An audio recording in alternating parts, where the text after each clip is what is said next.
welcome back to my channel. If you are new here, hello, my name is Kandi. So this video is the first ever challenge I've ever done on my YouTube channel before. So honestly, this is like history in the making, you guys. If you are an avid YouTube watcher, you probably already seen other rave and festival YouTubers post their challenge videos, but I am literally the biggest procrastinator. The creators of this My First Time Rave Edition challenge, Becca Grace and BB Howell, actually tagged me to do this video literally like the first week of January, and now it's like mid-February. Oh my god, you guys, I am like the worst, but I am finally doing it now, so yay. So how it works for this challenge, I'm going to answer 11 questions about my personal raving history. Number 1, who was the first DJ you listened to? Number 2, what was your first show? 3, first rave outfit. 4, first festival. 5, first candy trade. 6, first rave fam or group of friends you raved with. 7, first stranger you met and raved with. 8, first light show. 9, first outfit malfunction or embarrassing moment. 10, first show you cried at. 11, first moment you realized you fell in love with rave culture. Question number 1, who was the first DJ I ever listened to? And the answer is actually Darren Styles. If you guys are a current subscriber or follower of mine, you guys know that Darren Styles is my favorite DJ producer of all time, and the honest to God truth is that he was the first DJ I ever heard. Right here on YouTube, all the way back in like 2005. In 2005 and 2006 kind of era is when I used to listen to music on YouTube, and this was so long ago, like the quality wasn't great, but like that was my only source of listening to music at the time besides LimeWire. And one day in like suggested videos or something, however it worked back then, this other video came up called Clubland Extreme Hardcore by Darren Styles. And that was the only name I had, and it was like an album mix that had been uploaded to YouTube. It was literally just the graphic and the music, and so there was no track list or anything. For all I knew, that whole video, all the music in that video was Darren Styles music, because I was so out of touch. A lot of the songs on the album were by Darren Styles, but they were also by other DJs too. Living in the United States, like Darren Styles was really big in the UK at the time, but living in the United States, this was like my only exposure to him, right? This was my first exposure to all that music, to happy hardcore. Still, for the longest time, I just thought all of that music was his, and I just fell in love with it. But yeah, Darren Styles has literally been my favorite DJ since the dawn of time. My first show ever was actually a rave called the Kandi Festival that took place at the Gotham and Hudson in San Bernardino, California, all the way back in 2008. Like, how crazy is that? That means I've been raving for 12 years now. Like, where did the time go? And honestly, just being aware of that fact makes me feel really, really old now. Me and my friend wanted to go to a rave, and my mom allowed it. She actually gave us a ride there and picked us up. She dropped us off at the rave like really early. She dropped us off at like 7 before the doors even opened. And then she picked us up at like midnight, which was really, really early because the rave actually went to like 6 or 7 a.m. But you know, I was like 13, and this was like the first thing like that I ever did. So honestly, that was like past my curfew, and I was so blown away that my mom actually let me go. And the rest is history. I got addicted and started going to like all the raves all the time. It became my life like right away after that. I do actually have this video called My First Rave that goes into detail about what it was like raving that young at age 13 in Southern California, like what raves were like all the way back then. If you want to check it out, I will link to it in the description. So number 3, my first rave outfit. I had never been to a rave, and like back in the day, Google, YouTube, all of that stuff was really nothing like what it is now. Like, there wasn't a guidebook anywhere to raving for me to see like what people wore, what it was like, or anything like that. So I wore a black sequin dress that I got from Forever 21, and I was an emo scene kid at the time, so like my favorite band was My Chemical Romance, and I was like obsessed with them. Side note, they are still my favorite band. I am still obsessed, and I did get a ticket to attend their reunion tour at the end of this year, and I am so freaking excited. I just never got the chance to see them because I was spending all of my money on raves. I never went to like concerts or anything, even though I loved the music. But yeah, how this ties back is that my first rave outfit was I wore the black sequin dress, and then I did my makeup like Gerard Way with the black bar. So my whole phase was just like, yeah. And then I wore my black UGG boots with all of this, and like I don't know what I was thinking. 2008, like I had absolutely no fashion sense whatsoever. My first festival ever would actually be Nocturnal Wonderland 2009, I think. So I actually attended this event called Monster Massive for Halloween that year, which was technically before Nocturnal, but I don't think it was considered a festival. It was considered like a massive. That's what we used to call like bigger events back then, because like all of the events I went to were like actual raves. So there were raves and then there were massives, but I guess Monster Massive wasn't technically a festival, even though it was probably still bigger than a lot of events that call themselves a festival nowadays.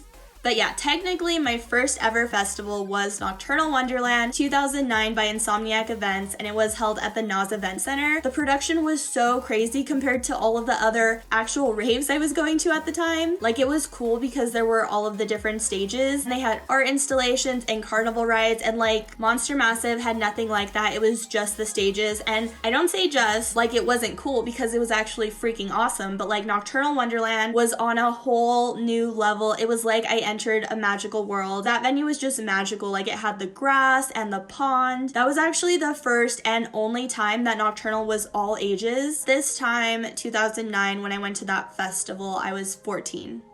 My first ever Kandi trade, even though it was all that time ago, I will never forget, because you just don't forget special moments like that, you know? So it was at my first rave that I went to at the Gotham and Hudson. This guy named Energizer Bunny was actually the one who gave it to me, and I remember that moment so well that I could take you to this venue and show you the exact spot that we traded. The first rave fam or group of friends that I raved with, I had gone to my first rave with that one friend, but then I think it was there that I actually ran into two of my other friends who I knew from junior high who were also raving, and we were like not friends up until that point. We had different friend groups completely. Like I said, at the time I was like an emo scene kid, and they were their own group of friends. I don't know. And we all used to have rave names at the time, and so their names were Kandi and Glow. With becoming rave friends with those two, I was absorbed into their group of friends, like that rave family that started to develop. We had a rave mom and a rave dad, and again, this was when rave names were a thing. My rave mom was Neo, like the Matrix, and my rave dad was Trigger. He was super cool. He was such a good shuffler and a glover. Not only did everybody have rave names, but rave families also had names, right? So like this family that I was a part of was called SPR, which stood for Stop, Pop, and Roll. Yeah, it was awesome. It was like some of the best times of my life. They were some of the best friends I ever had, because leading up to this time, I was very emo. I wasn't like super outgoing. I kept to myself. I had like my small group of friends in junior high and high school, and it's just like I became a new person when I started to go to raves and became part of like this rave family. And I will forever be grateful to them for accepting me and helping me make raving my life, because I have not stopped raving since then. Number 7, the first stranger I met and raved with. I honestly cannot answer this question because I don't remember. You're gonna have to cut me some slack on some of these questions, because 2008, 2009 was a really, really long time ago. I met so many random people. I made so many friends at the time. Again, that's why I really liked raving, is because up until then, I didn't have like a huge friend group. I was very emo, kept to myself, and so I entered this new world, made so many friends with strangers. I couldn't tell you who the first stranger I met was, but I can tell you that everybody I met back then was so awesome and so wholesome. Like, I loved every single person I met. Number 8, first light show. I have no idea. Like, I don't know how I'm supposed to remember that from all the way back then. Number 9, my first outfit malfunction or embarrassing moment.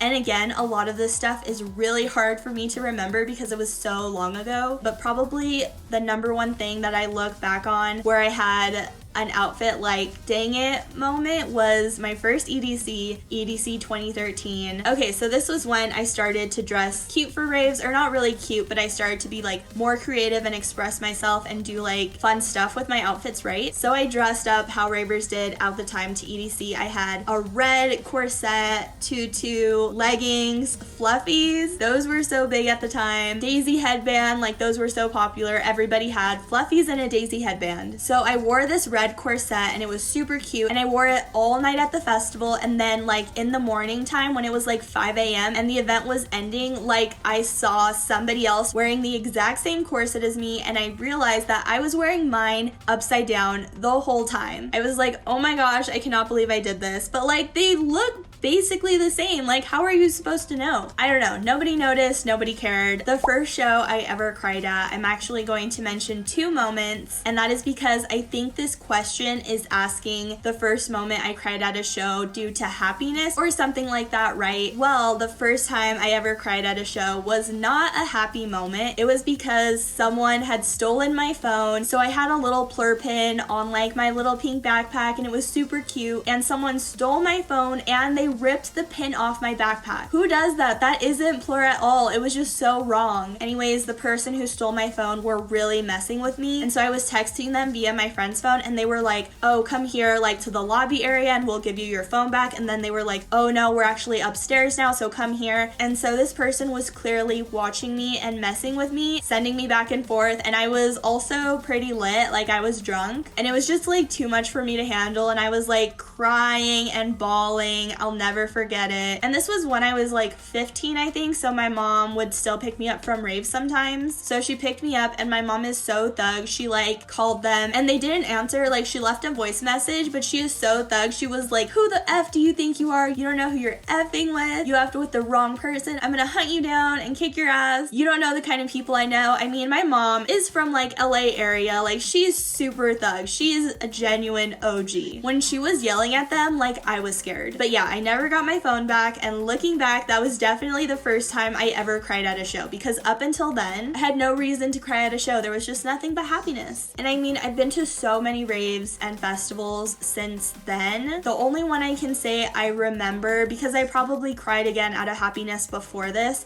but the only time I really remember crying is my first ever EDC Las Vegas in 2013. When I came through the Speedway entrance and you're standing at like the top of the bleachers looking out at all of this amazingness, I shed some tears, guys. I really did. It was like, even back then, like EDC seemed so out of my reach at the time. Like I wasn't 18 for a while, so I had to miss the few years of EDC Las Vegas because it was 18 plus. So when I was finally 18 and I could finally go, it was like a spiritual journey for me to get there. And so finally making it there and just like arriving and looking over how crazy it was, I cried. And that's the first time I can remember looking back and really crying from the kind of emotion like being overwhelmed with happiness. And I mean, EDC is nothing like what it is now. Like what it is now is insane and huge and crazy, but still back then EDC was huge and crazy compared to anything else I ever been to before as far as like raves and festivals at the time. The last question to answer in this challenge, number 11, what was the first moment you realized you fell in love with rave culture? I honestly fell in love with it the second that I walked into my first rave. I mean, I was so young at the time. It's not like I had a bunch of life experience to compare it to, but the experience and being a part of like that crowd and that community was something I never experienced or felt before. I loved it. Everybody was so friendly and cool. The music was so much fun. People were just dancing and having a good time. Like you could just sit down anywhere and the person who was sitting next to you, you would automatically become best friends with them. Like in that short amount of time that I was at my first rave, right? Because my mom picked me up really early at midnight. Like I was only there for 4 or 5 hours, but I honestly like had already made friends with people standing in line before it opened just to get into the rave. Like that's how friendly and awesome everyone is, and I loved it. So yeah, I fell in love with rave culture immediately, and from then on I made raving my whole life, and for the past 12 years it has been my life. It's never changed. Honestly, I would not be the person I am today in any capacity because raving literally raised me. It's been with me every step of the way, every single year of my life. It's been with me through all of it. If anything, it's been the only constant in my whole life. I owe everything about who I am as a person and all of the good things that I have in life and all of the great experience I've had up until now. It's literally all because of raving. Like how crazy is that to think about that? Like where would I be if I never went to my first rave?